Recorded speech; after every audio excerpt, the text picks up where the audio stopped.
Buenas tardes, distinguido auditorio. Esta tarde tenemos como ponencia principal tratar sobre las plantas medicinales. Es para mí un honor contar con un auditorio tan selecto, no solamente de mi Perú, sino también de países muy amados, vecinos, quienes están con el audio en este momento para oír la exposición. Realmente, hablar de plantas medicinales es hablar de algo muy extenso y muy importante. Pues la medicina tradicional basada en las plantas eran los únicos elementos curativos que el hombre conocía.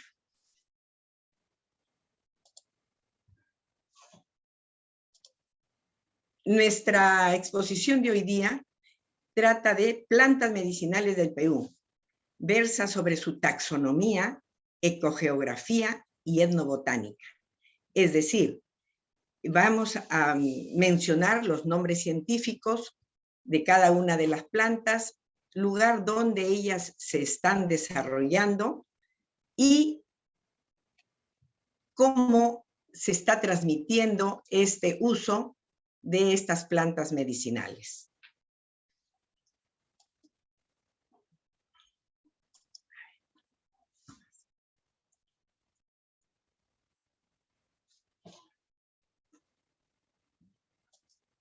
A ver, desde tiempos precolombinos, Indoamérica solucionaba la mayoría de sus problemas de salud con sus amplios recursos naturales.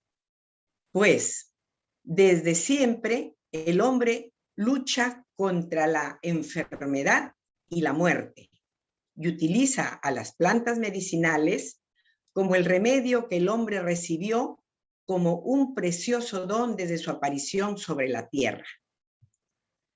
La OMS,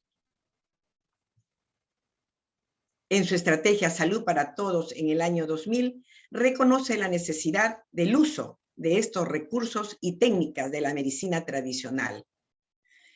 A raíz del contacto con Europa, los españoles exportan a Europa una gran cantidad de plantas medicinales, ya sean ellos los que continuamente tienen a las plantas, al uso de las plantas medicinales como algo muy común, muy corriente.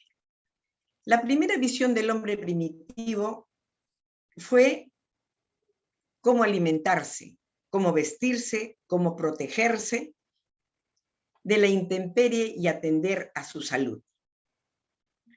Para la catalogación se ha necesitado de una revisión crítica de diferentes trabajos presentados en congresos, en simposium, en conversatorios, para poder validar gran parte de lo que se tenía como una herencia.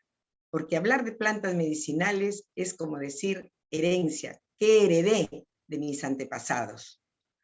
Pues actualmente está muy en boga las plantas medicinales. Estando acá en la sala de espera, oía que Anita le decía a nuestra amiguita Lirley, tómate tu agüita con limón, y otra persona dijo, sí, pues ponle eucalipto, ponle una cosa. Ya se maneja desde ese momento a las plantas medicinales. Ahora, vemos acá una variedad de plantas. Entre ellas podemos ver al aloe, podemos ver aquí al romero, la retama, la suelda con suelda, el eucalipto, el molle, la manzanilla, el cedrón y otras plantas que por la diferencia la distancia no la puedo ubicar bien, pero como ustedes verán es una variedad de plantas. Esto hace pensar en que ellas deben ser recolectadas, no de cualquier manera, porque digamos, hay la parte crítica en lo que respecta a cómo se siembran estas plantas. Ellas deben, en primer lugar, tener un lugar lejos de donde sean contaminadas y donde ellas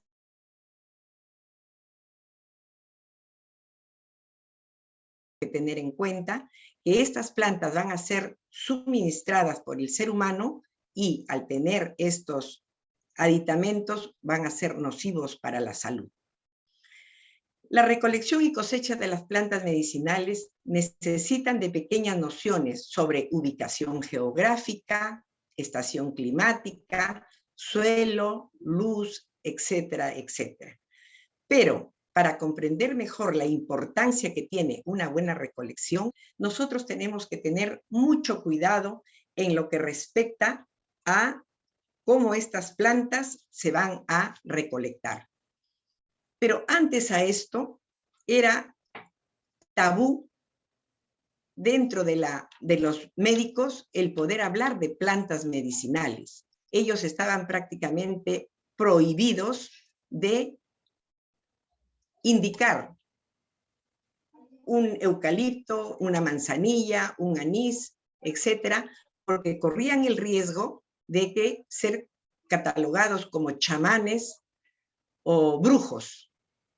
Incluso hasta corría el peligro de que su profesión sea separada por el colegio médico. Entonces, va pasando el tiempo conforme los años se van sumando y es ahora quienes encontramos dentro de la medicina aparte a la medicina de la propia ciencia, como es la medicina complementaria, donde ya el médico lo envía, digamos, tiene una fractura, tiene dolor de espalda, algo que tiene que ser visto por medicina complementaria. Y ahí ya hacen compresas con agua de eucalipto. Hacen para aliviar Rosita, discúlpame, ¿sí? ¿tú crees que puedes ampliar un poquito tu pantalla porque está un poco pequeña? A ver, Benita. Colóquelo Amplía. como presentación, expándala, abajo a mano derecha, va a ver ese icono, como es PowerPoint. A ver, ahí. Ahí. ¿Bien ahí? Un poquito más puede ser. No, es el máximo, bueno. No, Ya, ese ok, es el perfecto. máximo. Ahora está perfecto, Ya. gracias. Discúlpame. Perfecto. No, qué ocurrencia. Gracias más bien. Entonces, estábamos diciendo que ahora ya el programa de salud en medicina complementaria ha incursionado en el uso de las plantas medicinales y son los médicos de salud quienes recomiendan y usan a las plantas medicinales con toda tranquilidad, si se quiere decir. Ahora,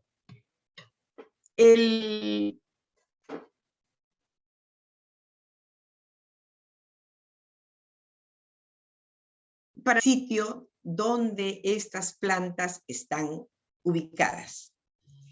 Su desecación, tenemos que tener mucho cuidado, sobre todo con las plantas que tienen sustancias volátiles y ellas pueden ser, el sol las puede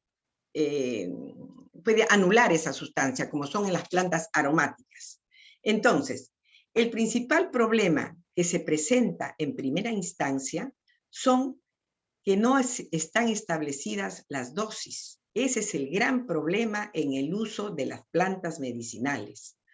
La cantidad que se debe de suministrar, por ejemplo, se dice un puñado, la punta de un cuchillo, una cuchara de sopera, una cucharita de café. Pero digamos, poco a poco, conforme va pasando el tiempo, ya la gente que maneja este tipo de plantas Dice, un puñado de hierbas tiene un equivalente a 15 gramos. Un puñado de semillas tiene el equivalente de 50 gramos. La punta de un cuchillo, 3 gramos. Una cuchara sopera, 15 centímetros cúbicos. Una cucharadita de café, 5 centímetros cúbicos.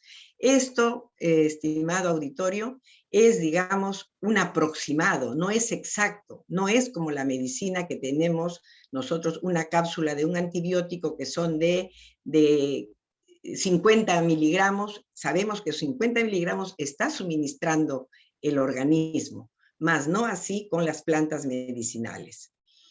Entonces, todo ello no es exacto. Ese es el gran problema. La desecación. Para la desecación de las plantas, ellas tienen que tener un lugar específico donde, como repito, no debe haber contaminación. Y la luz del sol no debe darles directamente, sino en una forma indirecta. Su conservación. La conservación de las plantas debe ser colocada en frascos de color opaco, o sea, puede ser ámbar, marrón, para que los rayos de luz no ataquen e incursionen en contrarrestar sobre los principios activos que estos poseen. Así deben estar alejadas de los plaguicidas y de las sustancias que estos puedan ser contaminados. Su cultivo debe hacerse de acuerdo a las costumbres de cada región, porque como ustedes, digamos, en lo que viajan, comentan, ven que cada sitio tiene su modo de usar las plantas. Entonces, por ejemplo, su cultivo debe hacerse de acuerdo a las costumbres que posee cada región. Así, se cosecharán las raíces antes de la floración, las hojas al inicio de la floración, las flores cuando ellas han ocupado su máxima maduración y las semillas cuando éstas se hayan secado en la propia planta y dejado caer voluntariamente libres estas semillas. La recolección debe hacerse de 5 de la mañana a 8 de la mañana y en la noche de 5 a 7 de la noche. Las plantas aromáticas no deben estar en contacto directamente con el sol. Las formas medicamentosas más usuales. Tenemos las tisanas. Dentro de las tisanas tenemos la infusión, la cocción y la maceración. Ahora, tenemos que ver en esto antes el factor ecológico que es importante y las variedades de especies y lugares geográficos donde se cultivan. Conforme vamos a ir avanzando en la charla, vamos a ir viendo. En el uso práctico, las plantas de propiedades semejantes pueden sustituirse unas con otras. Esto es dado al continuo uso y manejo que posee la persona que está manejando este tipo de plantas. La siguiente. Así. Entramos inmediatamente a ver la taxonomía de ciertas plantas que han sido catalogadas como unas muy conocidas por todos ustedes y otras que de repente son nuevas en lo que respecta a su uso. Pues con esta pandemia hemos incursionado casi el 80% de personas en recurrir a una planta medicinal, bien por recomendación de la familia o recomendación de la abuelita, o por ya ancestralmente habernos empapado de la utilidad que ella tiene. Veamos en este momento a la Hipomea carnea. Es una planta cuyo nombre común se conoce como borrachera. ¿Por qué? Porque esta plantita es un arbusto muy ramificado donde se encuentra en el campo, distribuida entre 0 a 2.000 metros sobre el nivel del mar, en todos los departamentos de la costa y de la sierra.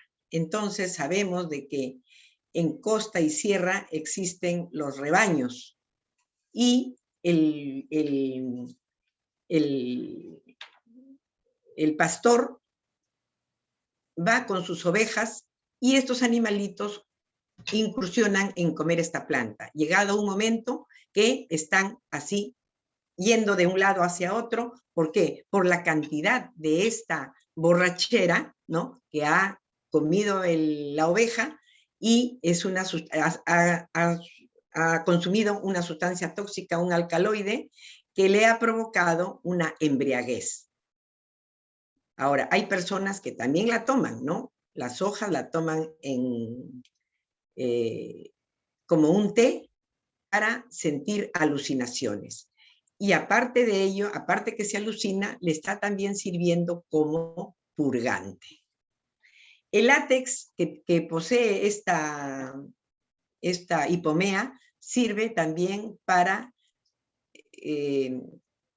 corregir las verrugas. En su inicio sirve como para poderlas eliminar del cuerpo. Tenemos la cerraja, muy conocida, de origen europeo.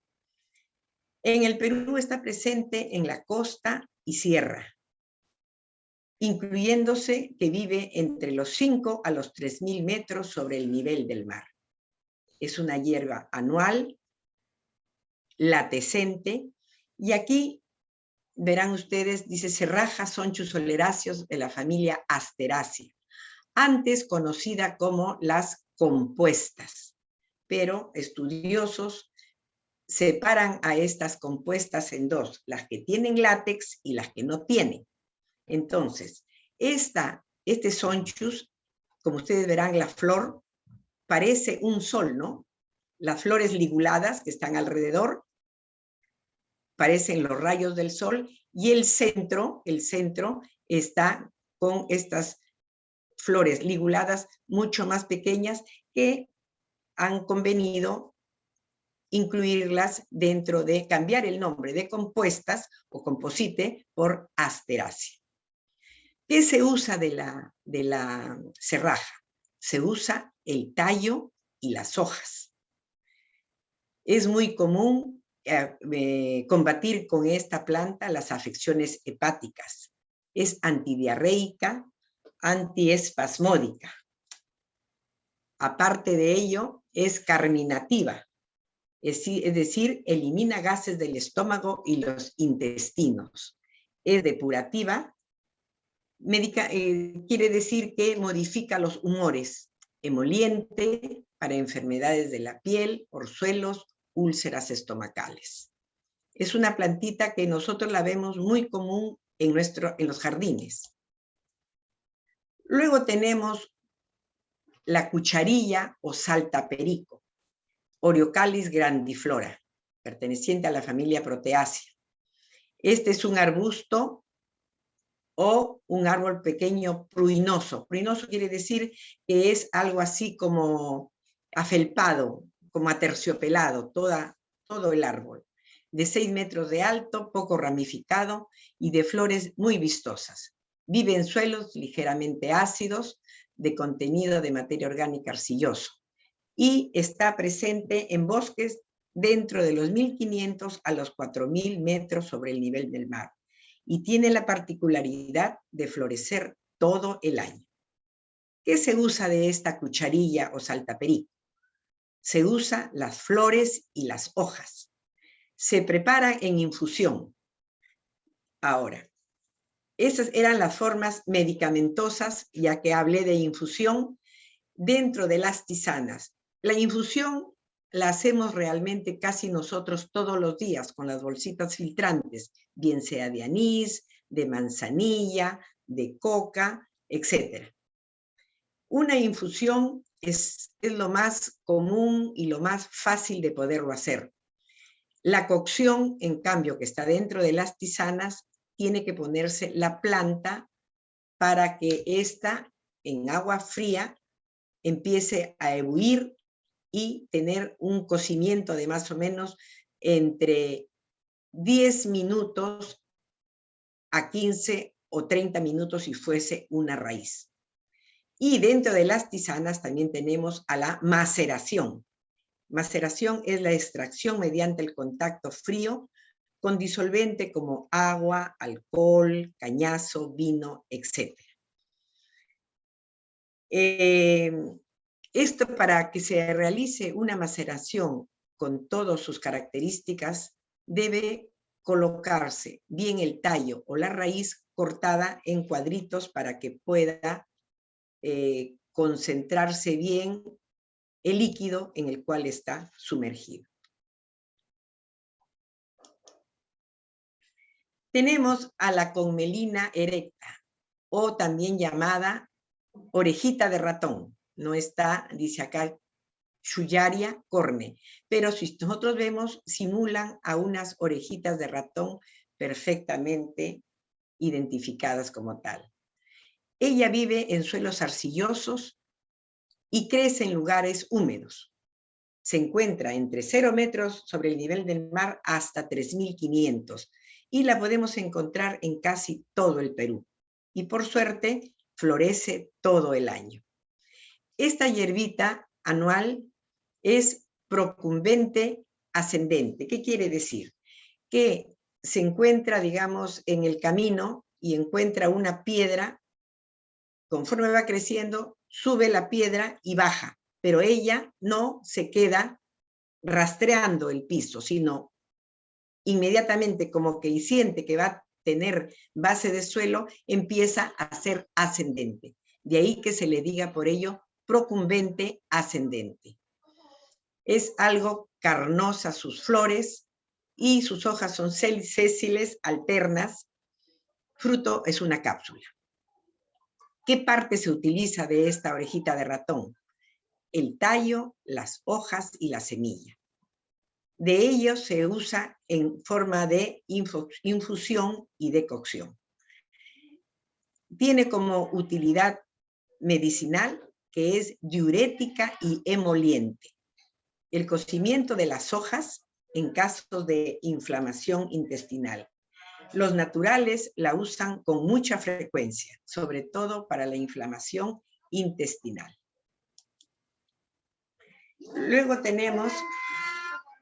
tenemos el diente de león, una plantita bastante usada en estos momentos de la pandemia, pues ha llegado un momento que los parques estaban completamente exentos de la presencia de este diente de león, porque atribuían a muy buenos resultados tomando en infusión esta plantita, este Taraxacum officinale, que también pertenece a la familia de las asteráceas. Noten ustedes lo que expliqué anteriormente, tiene la forma del sol, ¿no? Completamente radiante, toditas las flores liguladas, que en este caso son.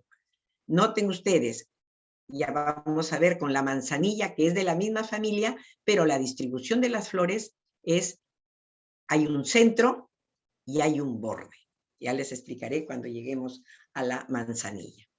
Esta plantita es oriundo de Eurasia, actualmente cosmopolita, se encuentra por todas partes. Vive en terrenos secos, laderas, bancos arcillosos y también tiene la particularidad de florecer todo el año y la facilidad de que cuando ella estalla la flor madura, salen las semillas en forma de un áster que con el aire solitas se diseminan al igual que la flor de la cerraja. Se usa la planta completa. Pues las hojas, las flores y la raíz.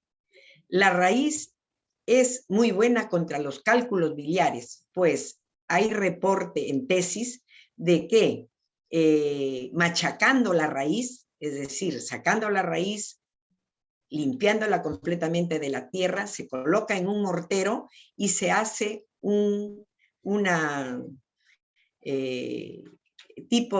masa, donde se le va a extraer todita la sustancia que posee esta raíz. Aparte de ello, también sirve las hojas y las flores para la vesícula, para también contrarrestar los males del riñón y la diabetes. Para la diabetes hay muchas personas que lo toman como té, tanto las hojas como las flores.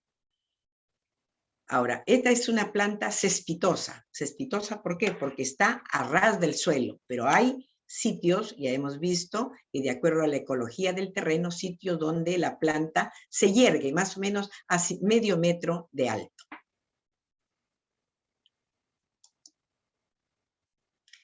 Tenemos tan conocido nuestro eucalipto, no nuestro, ¿no? Porque es europeo, pero esta plantita ha sido también dentro de la pandemia muy solicitada, buscada así, y se puso cara, vendían una ramita hasta por 5 soles la vendían, porque le veían utilidad, sobre todo la pandemia atacaba las vías respiratorias y como que abría los bronquios al tomar o al hacer inhalaciones de ella. Este es un árbol que llega más o menos hasta un poquito más de 100 metros. Presenta la heterofilia. ¿Qué es la heterofilia? Hetero diferente, filos hoja. Un árbol de eucalipto presenta hojas, hasta 3 tipos de hojas. Cuando son jóvenes, son sésiles, es decir, pegadas al tallo. Luego va creciendo el árbol y se hacen hojas de forma lanceolada y acá se observa un mucrón que va hacia la izquierda o hacia la derecha. A ese tipo de hojas se denominan hojas falcadas. Entonces tenemos que cuando adultas son alternas, lanceoladas, forma de lanza, pecioladas, ya tienen el peciolo, y falcadas, con la puntita bien hacia la derecha o bien hacia la izquierda. Este eucalipto crece, no tiene especificidad para su crecimiento, está en todas partes, pero hay algo malo que ocasiona él, tiene el efecto de la alelopatía. ¿Qué cosa es? Que sus raíces emanan una sustancia que hace que bajo el árbol de los eucaliptos no exista ninguna planta silvestre. Es decir, es depredadora de toda la flor, de toda la flora autóctona de las regiones donde éste se encuentra. Entonces ya se han tomado medidas para que no se pueblen extensiones de terreno con el eucalipto. Desde luego, es una planta muy útil por los principios activos, el eucaliptol que tiene, y que es usado con mucha frecuencia para afecciones bronquiales. Usamos para afonía, también para el sistema nervioso, como expectorante para la tos convulsiva. Se usan sobre todo sus hojas, pero no olvidemos que el exceso de esta planta puede producir una gastritis bastante severa. Lo mismo, cuando se hacen inhalaciones, también en vez de auxiliar esa asfixia, está ocasionando, está acelerando la asfixia en la persona. No todos pueden soportar esa emanación de los vapores que tiene el eucalipto. La flor de overo. Esta es una flor también muy conocida de una forma de una campana. Ella está en suelos arcillosos y franco-arenosos, distribuida entre los 0 metros a 1500 metros sobre el nivel del mar. Es una plantita que florece todo el año. Hay sitios donde es arbustiva y de acuerdo al terreno donde ella se encuentra, forma a manera de un árbol que mide hasta más de 7 metros de altura. Sus hojas simples y sus flores de pétalos completamente soldados, gamopétalos, que forman una campana. La parte usada en ellas son las flores, donde se combaten enfermedades hepáticas, la ictericia y cuando los riñones duelen. Acá hay que hacer acotamiento de algo muy especial. Esta flor, cuando se suministra, tiene sustancias amargas, que son las que hacen bien para el hígado, pero no debe de suministrarse por más de 15 días. A los 15 días que se ha suministrado la infusión de esta flor de overo, tiene que ser reemplazada por jugo de zanahoria con naranja para que contrarreste lo que puede hacer acortar la vista, mayor razón si la persona que tiene, que le está suministrando, tuviese la diabetes. La flor de seda, miren, observen qué bonita, es una flor silvestre, es una mala hierba, ¿no? Pero es una maleza que está entre los 30 a los 250 metros sobre el mar, distribuida en todo el Perú, y florece de diciembre a abril. Es una hierba, una planta que aparentemente se ve, pero cuando ella se resquebraja, se rompe el tallo, tiene en su interior leño. Entonces de ahí que se le conozca como una hierba o una planta sufrútice. Hojas opuestas y con flores de 5 pétalos. Esta planta es muy usada, su tallo, su raíz y su látex. El tallo se emplea en cocimientos juntamente con la raíz, donde de ella actualmente hay un principio activo que está usándose mucho para drogas para combatir el cáncer. Entonces es anticancerígena porque inhibe la división celular de los tumores malignos. También sirve para la malaria, el asma y la sífilis. Como usos, tenemos que posee la asclepiadina, que es un glucósido tóxico que cuando se rompe el tallo emana un látex. Ese látex sirve para combatir los gusanos o ascaris que el organismo muchas veces en una forma inquiere. Aparte de ello, se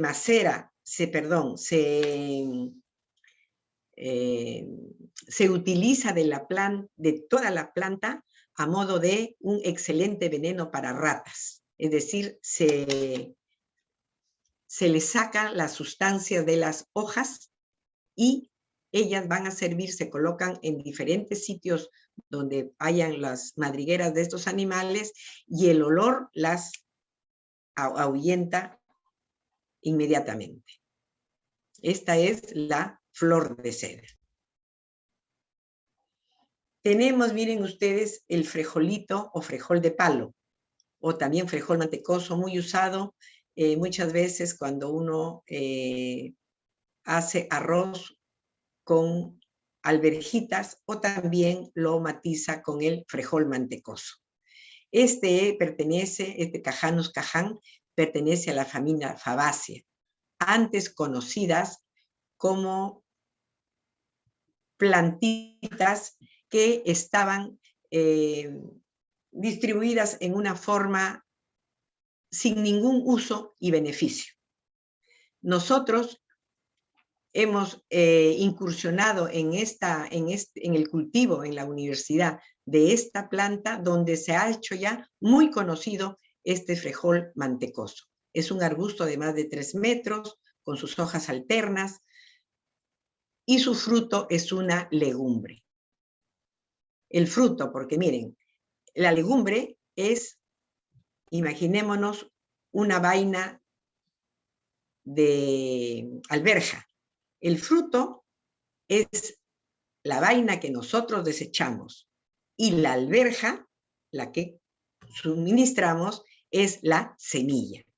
Entonces, se bota el fruto y se aprovecha la semilla.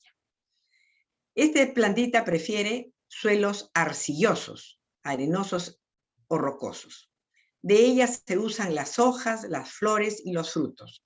Sirve como tisana, infusión, cataplasma. Por ejemplo, en cataplasma es que las hojas se chancan en un mortero y sirve para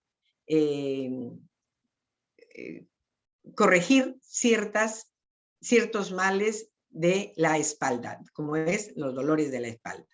Las hojas se usan como antianémico, antidiabético, contra la hepatitis. Si nosotros vemos acá al costado todo su contenido, miren ustedes, cada 100 gramos de semilla, todo lo que tiene: proteínas 18.4, carbohidratos, fibra, calcio, fósforo, fierro. O sea que es una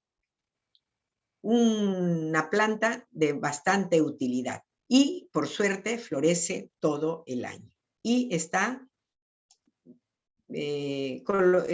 vive en muchas partes del Perú.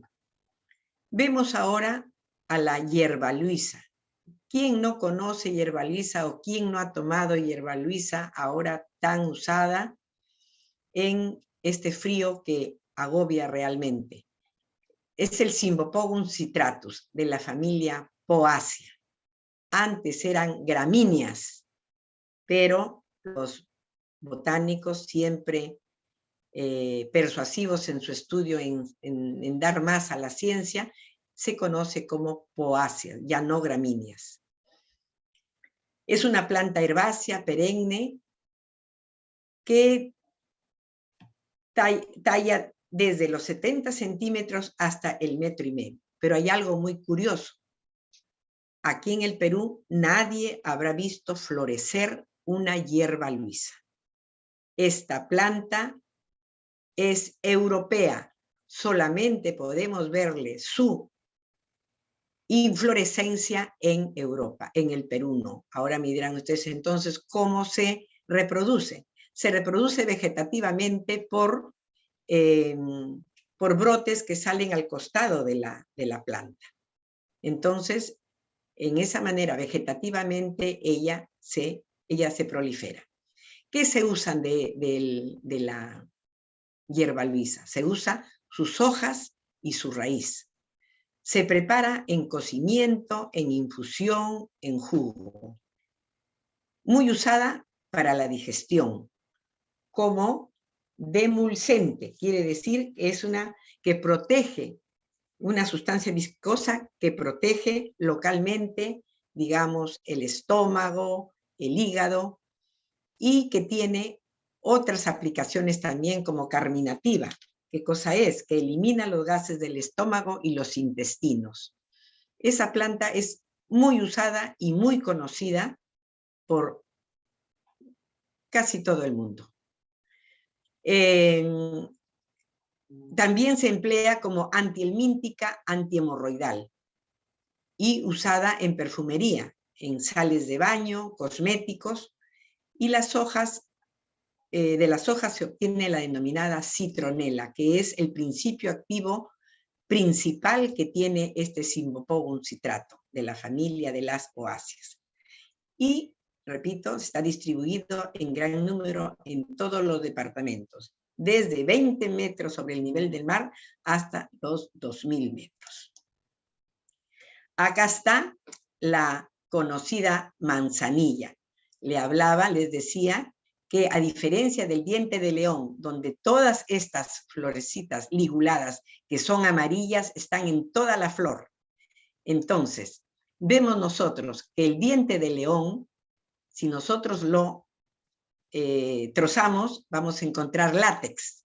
No así, esta manzanilla la trozamos y látex no tiene. Entonces son dos subfamilias que difieren entre una y otra, las que tienen látex y las que no tienen. Acá, la Matricaria recutita, por ejemplo, en España no le decimos manzanilla, sino una matricaria. O sea, inconscientemente el nombre científico está dado para ser usado cotidianamente en España.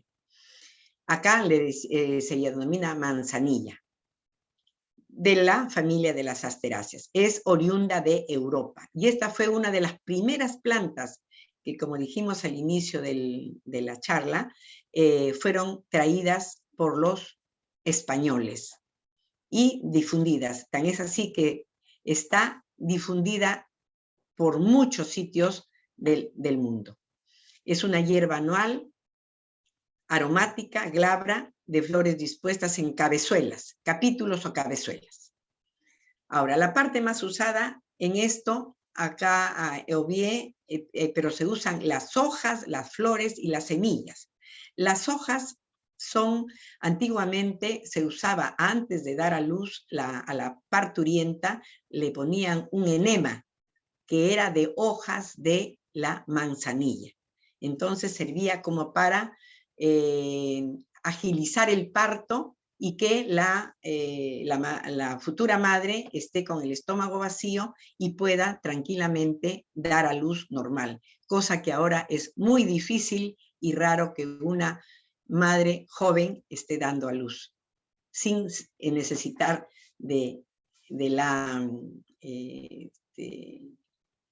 cesárea.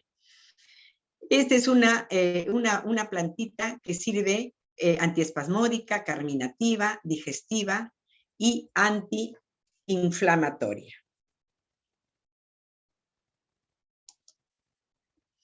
Tenemos la mashua. Muchos me dirán, esta mashua la veo igual que la oca, pero la mashua me hicieron ver los naturales cuando estuve yo por Puno, de que la mashua tiene forma, me dijo, de un trompo, efectivamente, mientras que la oca es completamente diferente, ya la vamos a ver, pertenece a la familia y son familias diferentes, Tropaeolácea y la otra es Oxalidácea. Es una hierba anual, decumbente o trepadora. Esta planta tiene como uso las raíces y los tubérculos, o sea, la raíz misma de la planta. Se hace cocimiento de ella y sirve como un anafrodisíaco, es decir, como para que inhiba el apetito sexual. Es usada como potente reconstituyente del organismo y contra los cálculos renales y es bastante diurética. El matico, también una hoja, una planta muy usada ahora en la pandemia. El matico ha sido también muy buscado. Matico, eucalipto y diente de león más el quión han sido plantas que se han hecho su agosto, quienes vendían ello para poder aliviar en algo esta dolencia del COVID. Prefiere un suelo arcilloso, arenoso. Es una planta, no es nuestra, es brasilera, donde acá podemos observar nosotros la inflorescencia, que es en espiga. Y sus hojas, ahora, hay un matico que lo cultivan en la costa y el matico de la sierra. Es igual que el eucalipto de la costa y el eucalipto de la sierra. Sus principios activos, siendo el mismo género, la misma especie, no son iguales por las razones ecológicas donde ellas se encuentran presentes. Es una planta que florece todo el año. Su parte usada es el tallo y las hojas. Se prepara en infusión y cocimiento y es contra cólicos, bronquitis, etcétera, etcétera. Ahora, se ha hecho estudio de que secando la hoja del matico y pulverizándola va a servir como para cicatrizar heridas, o sea, como un antibiótico. Tiene sustancias que permiten que las heridas no se infecten. El nogal también es una planta muy conocida, distribuida entre 2.200 a 3.000 metros sobre el nivel del mar, y se usan de ella sus hojas, su corteza y sus frutos. Cocimiento, infusión, en jugos, y sirve como astringente para lavados uterinos y de heridas también, en la misma forma que la anterior planta. Luego, tenemos acá, estamos en este momento en el mes morado. Entonces, esta es una pasiflora pasionaria, donde puse el número 1, donde simulaba, ya en la charla del año pasado, hablé sobre plantas nativas y hablamos sobre las pasifloráceas, que son plantas que, por el color morado que tienen, hacen auge a la pasión de Cristo. El número 1, que son todas las flores, los pétalos blancos, simulan la corona de Cristo. El número 2, contemos 1, 2, 3, 4, son 5 estambres, que son las 5 llagas de Cristo. Las 5 llagas de Cristo. El estambre, entre teca y teca hay una ranura. Entonces ese sería donde ingresó la lanza cuando nuestro Señor Jesucristo fue crucificado. Y luego el número 3, 1, 2 y 3, tuvo Cristo en la cruz 3 clavos, 2 en las manos y 1 en los pies. Y entre estos estambres, estos clavos y los estambres hay a manera de un maderito, una columna, donde sería el madero que Cruz cargó, que Jesús cargó. Entonces tendríamos la corona, las heridas, los clavos y el madero. Aquí está, la oca. Miren ustedes, completamente diferente. Ya la forma piriforme no se observa, pero muchos emplean la oca o la macho como bien oca o bien macho, pero son dos familias diferentes. Esta pertenece a la familia de las oxalidáceas, es decir, para acercarlas al trébol. El trébol pertenece a la familia de las oxalidáceas y estas ocas de igual manera. Son tubérculos que se usan por tener gran cantidad de proteínas, carbohidratos, calcio, fósforo, fierro.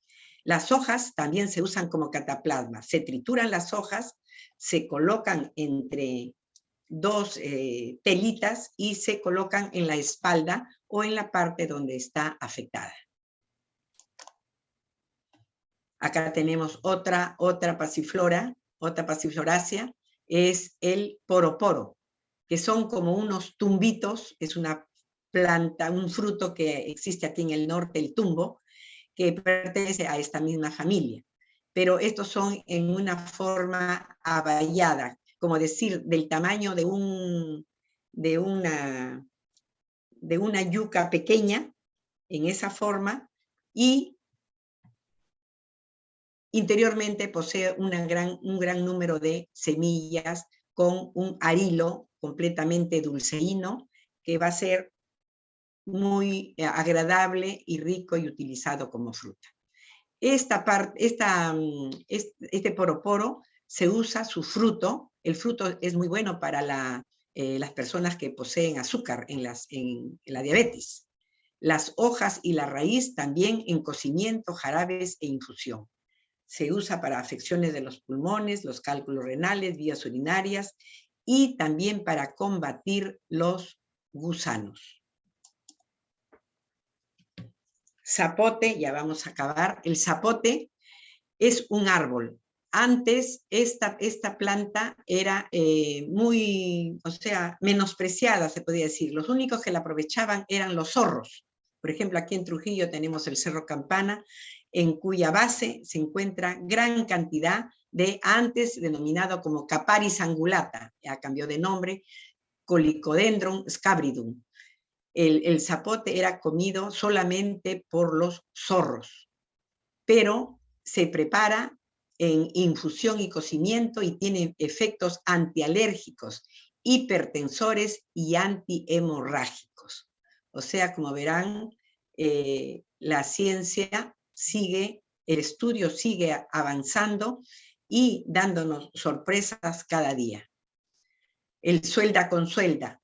También en esto hubieron muchos médicos que sabían que este suelda con suelda, como su nombre lo indica, se trituran las hojas y se hacen emplastos para los huesos rotos. Es increíble, los regenera completamente y su nombre lo dice, suelda con suelda. El hueso lo suelda, lo une. Habrá que ver correlativamente que encaje una parte con la otra, se venda y el natural de esa manera no acude a un hospital. Viene, se entablilla y con el emplasto de estas hojas trituradas, él logra su bienestar en lo que se hirió. La tuna, Opuntia ficus indica. ¿Quién no se sirve un jugo de tuna heladito o una tuna en el almuerzo? Esta plantita es muy útil, sobre todo aquellas personas que padecen del hígado. Jugo de tuna o fruto de tuna es excelente para poder contrarrestar todas las dolencias hepáticas. Aparte que tiene vitamina A, B1, B2, B5 y C, además de calcio, fósforo y fierro. Miren ustedes, en esta opuntia, todas las bondades que nos prodiga. Sirve como cicatrizante para las enfermedades del hígado y contra la diabetes. Se usa los frutos y los cladodios. La verbena litoralis. Esta plantita pertenece a la familia de las verbenáceas. Su uso de esta planta es completa. Sirve para contrarrestar los estados febriles. Por sus principios amargos que tiene también, ella es usada para contrarrestar los males del hígado y mejorar la sangre. El cocimiento de la planta con sal y limón sirve como purgante, bastante efectivo. Es una planta sufrutescente, perenne, o sea, es muy endeble, muy herbácea. Sus tallos erectos, ramificados, cuadrangulares. Fruto esquizocárpico. Respetado auditorio, de repente he sido un poquito extensa en la explicación, pero quiero con esa extensión agradecer su benevolencia en haberme escuchado y que por favor, con todo cariño, les dedico esta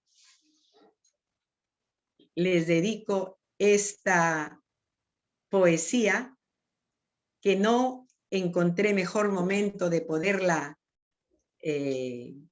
emitir como ha sido final de esta charla de plantas medicinales.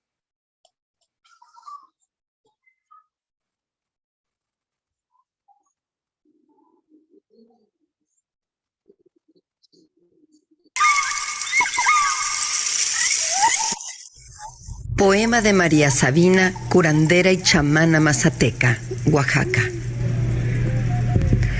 Cúrate, mijita, con la luz del sol y los rayos de la luna, con el sonido del río y la cascada, con el vaivén del mar y el aleteo de las aves.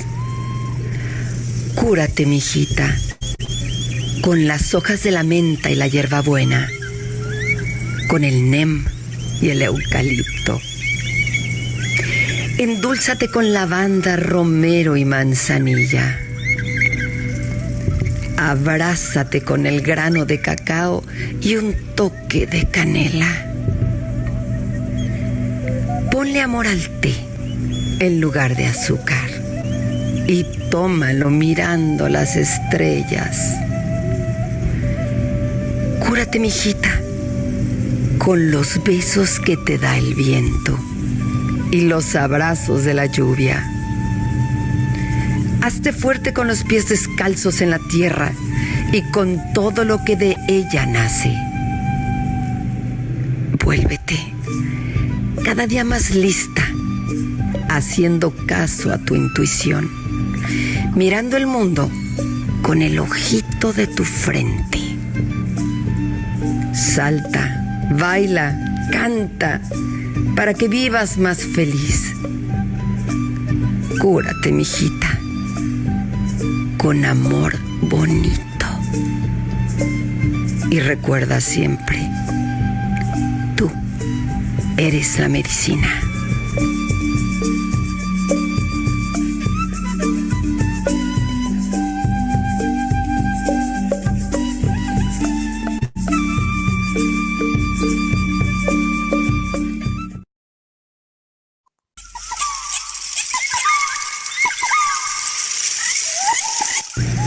Poema de María Sabina, curandera y chamana mazateca, Oaxaca.